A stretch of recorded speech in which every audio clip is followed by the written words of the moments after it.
কাছে শুকরিয়া আদায় করছি। আল্লাহ রাব্বুল আলামিন আমার এলাকার মানুষের খেদমত করার তৌফিক দিয়েছেন, সুযোগ করে দিয়েছেন, তার জন্য আমি আল্লাহ রাব্বুল আলামিনের শুকরিয়া আদায় করছি। আমি কৃতজ্ঞতা প্রকাশ করছি এবং আমার এলাকার মানুষের পক্ষ থেকে কৃতজ্ঞতা এবং ধন্যবাদ জানাচ্ছি আমাদের প্রিয় নেত্রী দেশনেত্রী বেগম খালেদা জিয়া এবং বিএনপির ভারপ্রাপ্ত চেয়ারম্যান তারেক রহমানকে, যিনি আমাকে আমার মতো একজন তৃণমূলের কর্মীকে ওনারা যে মূল্যায়ন করেছেন।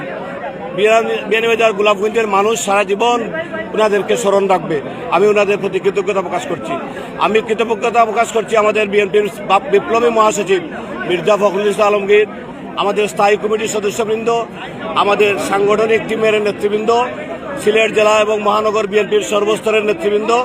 আমি তাদের প্রতি কৃতজ্ঞতা প্রকাশ করছি, যারা আমাকে প্রতিটি টাইম আমাকে সহযোগিতা করেছেন এবং আমাকে এই নমিনেশন প্রক্রিয়া যারা আমাকে সহযোগিতা করেছেন তাদের প্রতি আমি কৃতজ্ঞতা প্রকাশ করছি। আমার একটাই বক্তব্য হচ্ছে, এখানে উপস্থিত আছেন, আপনারা জানেন আমার মহানগর বিএনপির সাধারণ সম্পাদক, উনিও বিয়ানীবাজারের কৃতি সন্তান হোসেন চৌধুরী, আমাদের জেলা বিএনপির সিনিয়র সহসভাপতি অ্যাডভোকেট আশিকুদ্দিন আহমদ, আমাদের জেলা বিএনপির সহসভাপতি ফুতুল সহ আরও অনেক নেতৃবৃন্দ আছেন। আমি একটি কথা বলতে চাই, এই অবহেলিত জনপদ, যে জনপদটি ছিল একসময় সমৃদ্ধ, একসময় ঐতিহ্যবাহী, অত্যন্ত গুরুত্বপূর্ণ দুটো উপজেলা ছিল গোলাপগঞ্জ এবং বিয়ানীবাজার। এই ঐতিহ্যবাহী দুইটা উপজেলাকে অবহেলার পাত্রে পরিণত করা হয়েছিল। আমি ওইটা বলতে চাই, এই এলাকার মানুষের চাহিদা অনুযায়ী এই এলাকার মানুষের খেদমত করার জন্য আল্লাহ আমাকে যে সুযোগ দিয়েছেন, আমাদের দল আমাকে যে সুযোগ দিয়েছেন, তা আমি আমার সততা, নিষ্ঠা এবং আমার হৃদয় দিয়ে অক্ষরে অক্ষরে তা পালন করবো ইনশাআল্লাহ।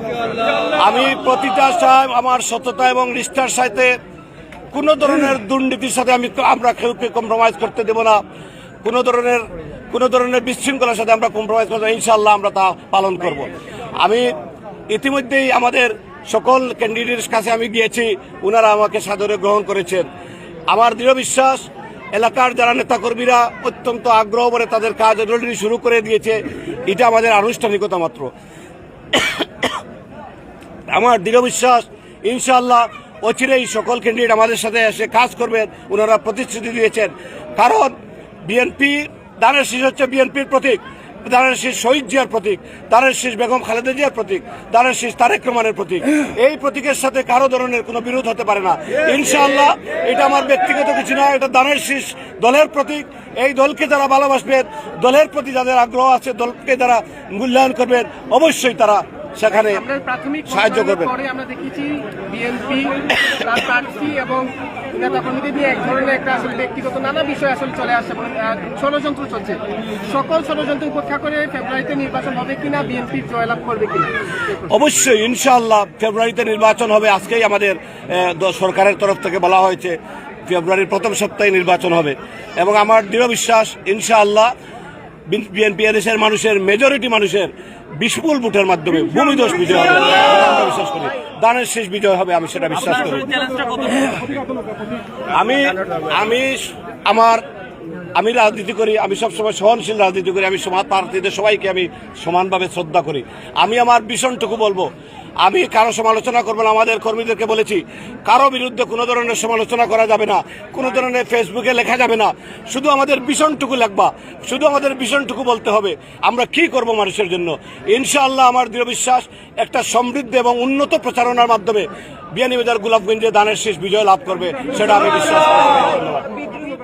হবেন কিনা বা মনোনয়ন আসলে পরিবর্তনের কোনো সংখ্যা থাকবে কিনা? না, অবশ্যই ইনশাআল্লাহ কোনো পরিবর্তনের সম্ভাবনা নাই।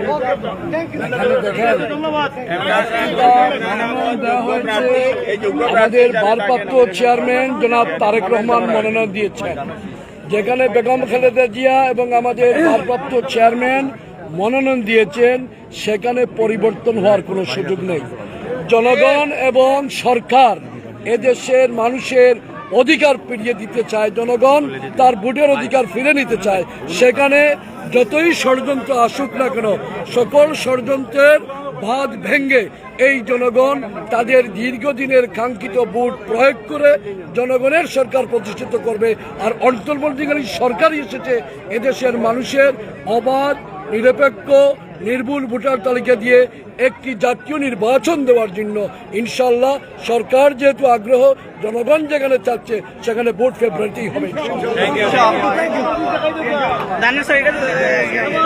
তুমি আর আমি